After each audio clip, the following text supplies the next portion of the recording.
साद ने कहा, ज़ियाद तुम अभी लकड़ी की चिरचिराहट सुन रहे हो, थोड़ी देर में तुम्हारी हड्डियों से यही आवाज आएगी। तुम्हारे लिए अब भी वक्त है, अगर चाहो तो अपनी जान बचा सकते हो, वरना मैं अपने कानों में उंगलियां ठूंस लूंगा और मुझे तुम्हारी चीखें मुतासिर नहीं कर सकेंगी। इसके बाद साद दूसरे कैदी की तरफ मुतवज्जे हुआ, और तुम भी तैयार हो जाओ, इसके बाद तुम्हारी बारी आएगी, तुम्हारे जराइम तुम्हारे चेहरों पर लिखे हुए हैं।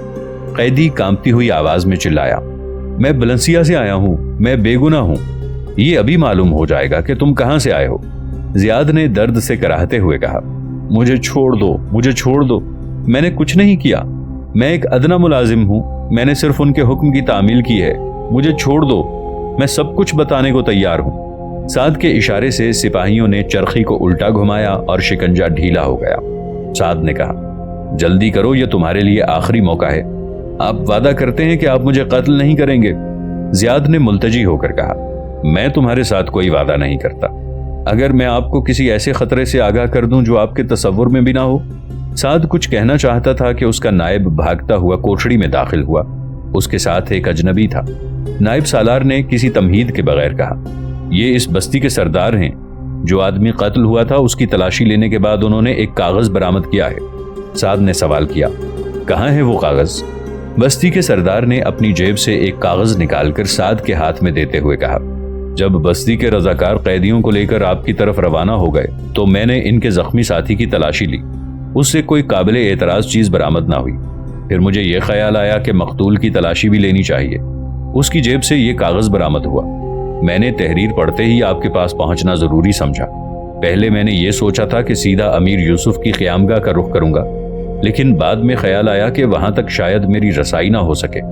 साद को सरदार की बातों से कोई दिलचस्पी न थी। वो मशल के करीब होकर इंतहाई इन्हिमाक के साथ कागज पर लिखी हुई तहरीर पढ़ रहा था, और हर लहजा उसके चेहरे का रंग बदल रहा था। ये कुस्तला के बादशाह अल्फांसो शशुम के दस्तखत से एक ऐलान था, जिसकी इबारत ये थी, हम लियोन, अरगवान, अन्नवार, अस्चोरिया और जलीखिया के जलीलुल कद्र उमरा और बलंसिया की हुकूमत के सरपरस्त सिड कम्बितूर की ताईद के साथ ये ऐलान करते हैं कि अगर उंदलुस के मुसलमान बादशाह हमारे साथ दोस्ती और रवादारी का अमली सबूत दें तो हम आइंदा उनकी आज़ादी और खुद मुख्तारी में दखल अंदाजी नहीं करेंगे। हम ये महसूस करते हैं कि अफ्रीकी हमलावर उंदलुस के मुसलमानों के साथ दोस्ती के पर्दे में उनकी आज़ादी पर छापा मारना चाहते हैं, और अगर उंदलुस में उनके पांव जम गए तो मुसलमान हुक्मरानों का इख्तिदार ख़त्म करने के बाद वो हमारी आज़ादी पर छापा मारने की कोशिश करेंगे।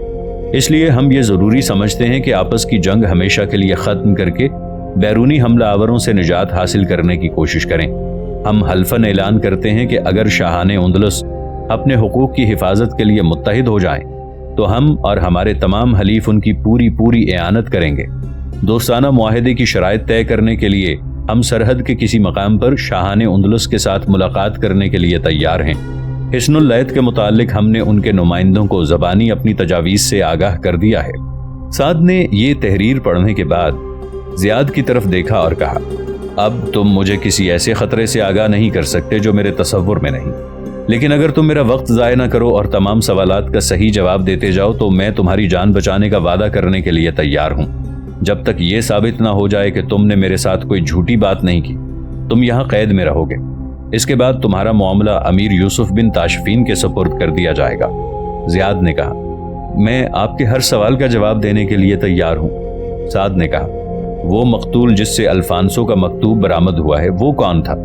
वो शहजादा रशीद का मुशीर खास था। तुम अल्फांसो से कहाँ मिले थे? हमारी मुलाकात बलंसिया की मगरबी सरहद के एक कले में हुई थी। तुम्हारा ये साथी कौन है? ये मालिका के हाकिम का नुमाइंदा है। तुम्हारे वफ्द का रहनुमा कौन था? शहजादा रशीद। वो बचकर निकल गया है। हाँ, और वो जख्मी जिसे बस्ती के रजाकार पीछे छोड़ आए हैं वो कौन है? वो गरनाता के हुक्मरान का नुमाइंदा था। इस साजिश में कौन कौन शरीक है? करीबन तमाम हुक्मरान इस साजिश में शरीक थे, लेकिन जिस मजलिस में हमें अल्फांसो के पास भेजने का फैसला किया गया था उसमें सिर्फ अलमरिया और बतलेमूस के हुक्मरान शरीक नहीं हुए थे। ताहम मुझे इस बात का इल्म है कि अमीर यूसुफ की मलामत सुनने के बाद वो भी बहुत खफा थे। तुम लोग अल्फांसो के पास मलूकुत तवाइफ की तरफ से दोस्ती का पैगाम लेकर गए थे। हाँ, हिस्नुल लैथ के मुताल्लिक अल्फांसो ने क्या तजावीज़ पेश की थी? उसने ये तजवीज़ पेश की थी कि जब मुराबितीन का लश्कर उंदलुस से निकल जाएगा उंदलुस से निकल जाएगा तो वो हिस्नुल लैथ से अपनी फ़ौज निकाल लेगा। इसलिए अगर मलूकुत तवाइफ ये महसूस करते हैं कि उनमें मुरातबीन के साथ टक्कर लेने की हिम्मत नहीं या ऐसा करने से उनकी रियाया बागी हो जाएगी तो फैसला कुन हमले के दिन अपनी फ़ौजें लेकर निकल जाएं। साद ने अपने नायब की तरफ मुतवज्जे होकर कहा, मैं अभी जा रहा हूँ। उन्होंने जुमे के रोज़ पहले पहर हमला करने का फैसला किया था। अब अगर मैं उड़कर जा सकूं तो भी वहां मेरा बरवक्त पहुंचना नामुमकिन है। अब तक शहजादा रशीद मलूकुत तवाइफ को अल्फांसो का पैगाम सुना चुका होगा। मेरे पहुंचने तक लड़ाई अपने फैसला कुन दौर में दाखिल हो चुकी होगी। अगर मलूकुत तवाइफ ने गद्दारी की और ऐन लड़ाई के दौरान वो पीछे हट गए तो हमारे लश्कर को एक खतरनाक सूरत हाल का सामना करना पड़ेगा। दुश्मन अपनी सारी ताकत हमारे मुकाबले में ला सकेगा और अगर दुश्मन के चंद दस्ते शिमाल या मशरिक की तरफ से बाहर निकलकर हमारे पड़ाव पर हमला कर दें तो हमें इबरतनाक तबाही का सामना करना पड़ेगा। अब तुम तमाम चौकियों के सिपाहियों को यह हुक्म भेज दो कि वो हिस्नुल लैथ की जंग में हिस्सा लेने के लिए पहुंच जाएं। वहां हमें ज्यादा से ज्यादा आदमियों की जरूरत है। इस वक्त अपने साथ सिर्फ 4 सवार लेकर जा रहा हूं क्योंकि यहाँ के मुहाफिजों की तादाद पहले ही बहुत कम है।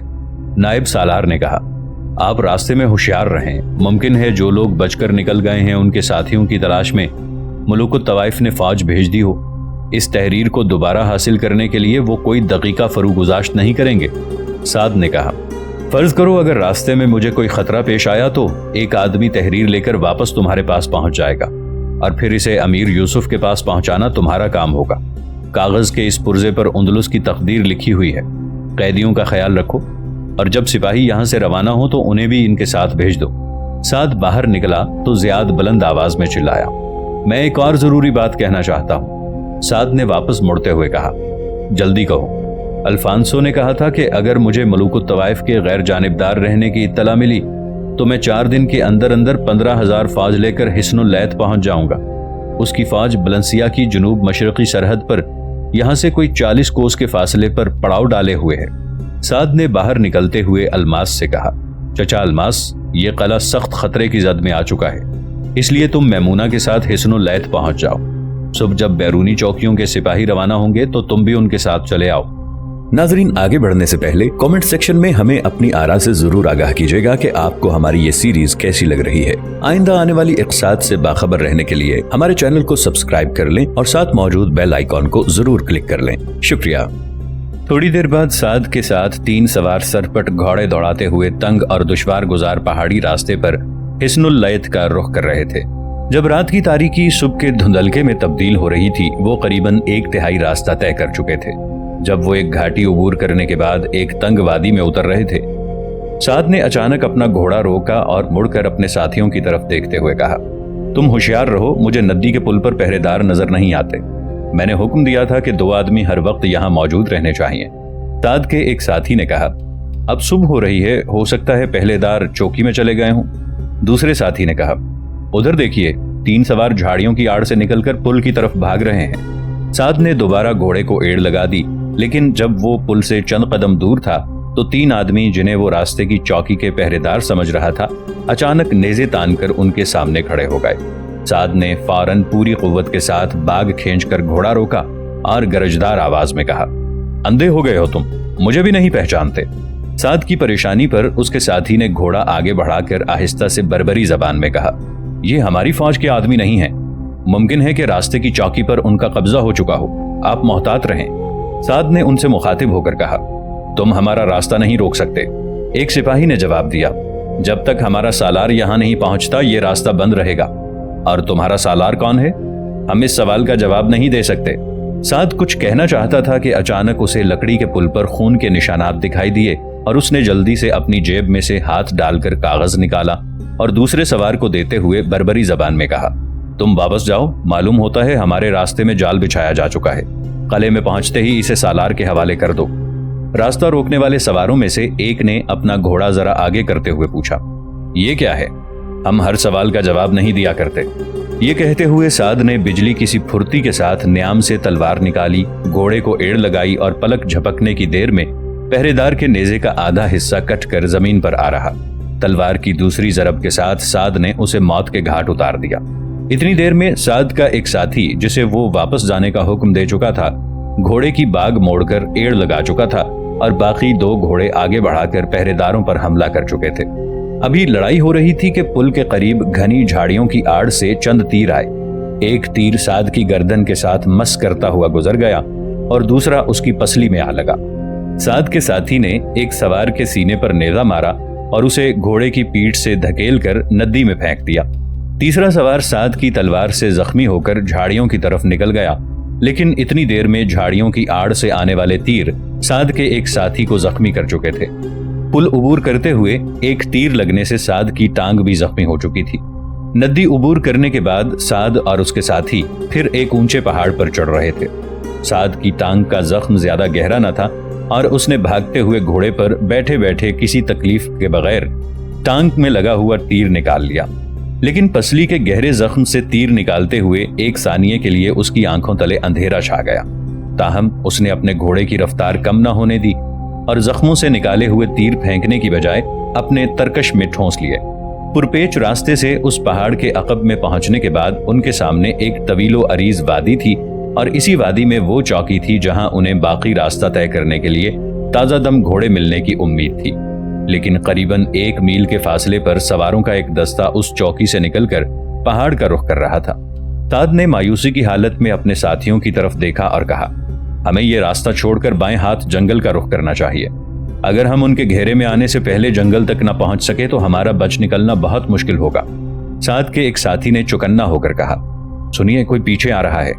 साद ने घोड़ा रोका और अपने पीछे 2 घोड़ों की टाप सुनकर कहा, ये पुल पर कब्जा करने वालों के साथी हैं। इनका आगे निकल जाना हमारे लिए बहुत खतरनाक होगा। तुम बाएं हाथ पहाड़ से उतरकर जंगल का रुख करो, मैं इनका रास्ता रोकता हूं। साद के साथियों ने कहा, आप जख्मी हैं, हम आपको पीछे छोड़कर नहीं जा सकते।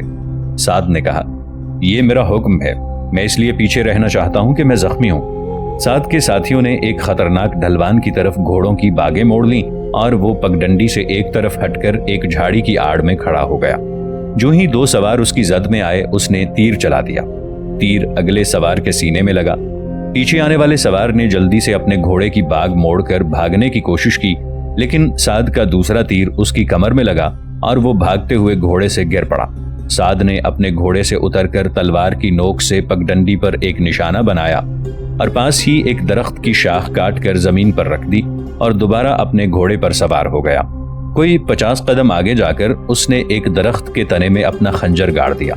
इसके बाद वो चट्टानों और दरख्तों की आड़ लेता हुआ पहाड़ से नीचे उतरने लगा। ढलवान इस कदर खतरनाक थी कि घोड़े का एक गलत कदम उसे तहतुस्सरा तक ले जा सकता था।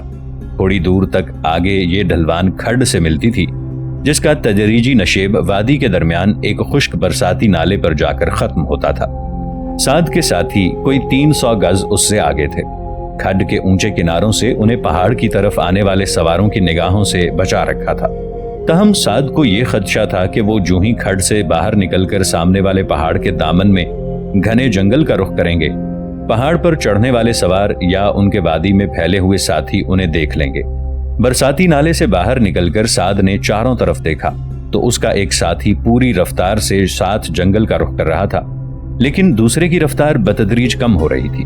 उसके साथ ही उसे दाएं हाथ कोई निस्फ मील के फासले पर 8 सवार उनका ताक़ुब करते हुए दिखाई दिए। साद ने जल्दी से अपना घोड़ा एक टीले की आड़ में कर लिया। जब सवार टीले के करीब पहुंचे तो उसने तीर चलाए और आखिरी 2 सवारों को मौत के घाट उतारने के बाद घोड़े को एड़ लगा दी। भागते हुए घोड़े पर से उसने 2 तीर और चलाए और एक और को मार गिराया। इतनी देर में 2 सवारों ने घोड़ों की बागें मोड़कर साद पर हमला कर दिया। साद ने उनमें से एक को तीर मारकर जख्मी कर दिया और फिर जल्दी से घोड़े को एक चक्कर देकर दूसरे के मुकाबले में तलवार निकाल ली। जब हमलावर ने सामने आकर नेजा मारा तो साद ने अचानक एक तरफ झुककर अपने घोड़े को एड़ लगाई और तलवार का सीधा वार किया। हमला आवर का नेजा साद की पसली को छूता हुआ आगे निकल गया और साद की तलवार उसके पेट के पार हो गई। उस सवार का दूसरा साथी जो साद के तीर से जख्मी हुआ था, थोड़ी दूर जाकर अपने घोड़े से उतर पड़ा और कमान में तीर चढ़ाकर पत्थरों और झाड़ियों की आड़ में रेंगता हुआ साद की तरफ बढ़ने लगा। बाकी 3 सवार जो साद के साथियों के ताक़ुब में कुछ दूर जा चुके थे वापस मुड़े और साद ने अचानक न्याम में तलवार डालकर दोबारा अपनी कमान संभाली। साद का एक साथी जंगल के करीब पहुंच चुका था, लेकिन दूसरे ने जब अपना ताक़ुब करने वालों को मुड़कर साद की तरफ मुतवज्जे होते देखा तो अपना इरादा बदल दिया और घोड़े की बाग मोड़ ली। साद पर हमला करने वालों की तवज्जो अपनी तरफ मबजूल करवाने के लिए उसने यके बाद दीगरे 3 तीर चला दिए। एक सवार जख्मी होकर दोबारा उसकी तरफ मुड़ा, लेकिन बर्बर सवार के हाथ में तीर और कमान खतरनाक समझते हुए वो एक तरफ भाग निकला। बाकी 2 सवार तेजी से घोड़े भगाते हुए साद से कोई 30 कदम के फासले पर पहुंचे तो उसने एक तीर छोड़ दिया। साद का ये तीर भी निशाने पर लगा। दूसरे सवार ने अचानक अपना घोड़ा रोका, लेकिन जब उसने बर्बर को करीब आते देखा तो एक तरफ भाग निकला। साद ने बर्बर को आवाज दी, सिद्दीक तुम्हारा साथी कहाँ है? सिद्दीक ने घोड़ा भगाकर करीब आते हुए कहा, निकल गया है, आप उसकी फिक्र न करें, इंशाअल्लाह वो पहुंच जाएगा। उधर देखिए वो आ रहे हैं। साद ने पीछे मुड़कर पहाड़ की तरफ देखा। करीबन 40-50 सवार तेजी से उतरकर उनकी तरफ आ रहे थे। साद ने जल्दी से घोड़े की बाग मोड़ ली, लेकिन अचानक करीब ही एक पत्थर की आड़ से एक सनसनाता हुआ तीर आया और साद की कमर में पैवस्त हो गया। बर्बर घोड़ा भगाकर झाड़ी की तरफ बढ़ा। तीरंदाज ने पत्थर की आड़ से एक और तीर चलाया, लेकिन बर्बर ने अचानक सर झुकाकर अपने आप को बचा लिया। तीरंदाज पत्थर की आड़ से निकलकर एक खाली घोड़े की तरफ भागा, लेकिन बर्बर ने तीर मारा और वो मुंह के बल गिर पड़ा। बर्बर दोबारा साद के साथ जा मिला और दोनों जंगल का रुख करने लगे। उनके घोड़े थकावट से नढाल हो चुके थे और हर लहजा ताक़ुब करने वाले सवारों की नई टोली उनके करीब पहुंच रही थी। थोड़ी देर बाद जब वो जंगल में दाखिल हो रहे थे, साद के घोड़े ने गिरकर दम तोड़ दिया। बर्बरी ने अपना घोड़ा रोका और नीचे कूदकर साद की तरफ बढ़ा। साद लड़खड़ाता हुआ जमीन से उठा और अपने साथी की तरफ देखकर चिल्लाया, सिद्दीक तुम गलती ना करो, अपने घोड़े पर सवार हो जाओ, देखो वो करीब आ रहे हैं। मैं वैसे भी ज्यादा देर तुम्हारा साथ नहीं दे सकता। सिद्दीक ने कहा, मेरा घोड़ा भी जवाब दे चुका है और आगे चढ़ाई है। अगर हम सीधे सामने पहाड़ पर चढ़ने की कोशिश करें तो सवार अपने घोड़ों से उतरे बगैर हमारा पीछा नहीं कर सकेंगे। साद अपनी रही सही हिम्मत को बुरुएकार लाते हुए पहाड़ के दामन की तदरीजी ढलवान का रुख करने की बजाय दाएं हाथ मुड़कर बराह रास्त एक चट्टान के ऊपर चढ़ने लगा। ताक़ुब करने वाले सवार चट्टान के करीब पहुंचते ही अपने घोड़ों से उतर पड़े और चट्टान के ऊपर चढ़ने लगे। थोड़ी देर में साद और उनके दरमियान बमुश्किल 200 गज का फासिला था। जख्मों से चूर होने के बायस साद की रही सही कुव्वत भी जवाब दे चुकी थी। चट्टान की चोटी से कोई 20 गज नीचे वो नढाल सा होकर एक पत्थर पर बैठ गया। ये देखकर उसका एक साथी जो चंद कदम आगे निकल चुका था वापस मुड़ा और उसका बाजू पकड़कर उठाने की कोशिश करते हुए चिल्लाया, इस चट्टान की चोटी पर हम अपना आखिरी मोर्चा बना सकते हैं। हमारे तरकश अभी तक तीरों से भरे हुए हैं, आप हिम्मत ना हारें। साद उठा, लेकिन एक लम्हे के लिए उसकी आंखों के सामने अंधेरा छा गया। बर्बर ने कहा, आप चोटी पर पहुंचने की कोशिश करें, मैं इनका रास्ता रोकता हूं। साद ने डूबती हुई आवाज में कहा, सिद्दीक तुम मेरे लिए अपनी जिंदगी खतरे में न डालो, हम दोनों की जिंदगियां खतरे में हैं। आपका साथ छोड़कर भी इतने आदमियों से बचकर नहीं निकल सकता।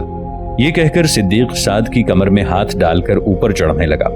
सिद्दीक के साथ 6-7 कदम उठाने के बाद साद ने कहा, मुझे छोड़ दो, वो करीब आ रहे हैं, मैं सहारे के बगैर भी चल सकता हूँ। सिद्दीक एक पत्थर की आड़ में बैठ गया। चोटी के करीब आखिरी चंद गज का फासिला निहायत दुश्वार गुजार था।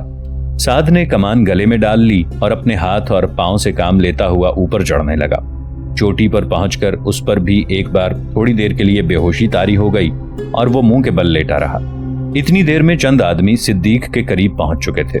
सिद्दीक ने पत्थर की आड़ से यके बाद दीगरे चंद तीर चलाए। 3 आदमी जख्मी होकर गिर पड़े। एक चट्टान के नशेब से लुढ़कता हुआ कई गज नीचे चला गया। बाकी दहशत ज़दा होकर झाड़ियों और पत्थरों के पीछे छुप गए। सिद्दीक पत्थर की आड़ से निकलकर तेजी के साथ ऊपर चढ़ने लगा। ताक़ुब करने वालों में से एक आदमी बुलंद आवाज में चिल्लाया, अगर अब तुम में से कोई पीछे हटा तो मैं उसे मौत के घाट उतार दूंगा। चंद आदमी तीर बरसाते हुए दोबारा चट्टान पर चढ़ने लगे, लेकिन इतनी देर में सिद्दीक चोटी पर पहुंच चुका था। आप कैसे हैं? सिद्दीक ने साद के करीब एक पत्थर की आड़ में बैठकर एक तीर चलाते हुए सवाल किया। साद ने अपनी कमान गले से उतारते हुए जवाब दिया, मैं ठीक हूं। 8-10 आदमी चीखते चिल्लाते चोटी पर पहुंचने की कोशिश कर रहे थे। साद और उसके साथी ने यके बाद दीगरे चंद तीर चलाए और उनमें से 5 को ढेर कर दिया। बाकी जिस तेजी से ऊपर आने की कोशिश कर रहे थे उससे कहीं ज्यादा तेजी के साथ नीचे उतरने लगे।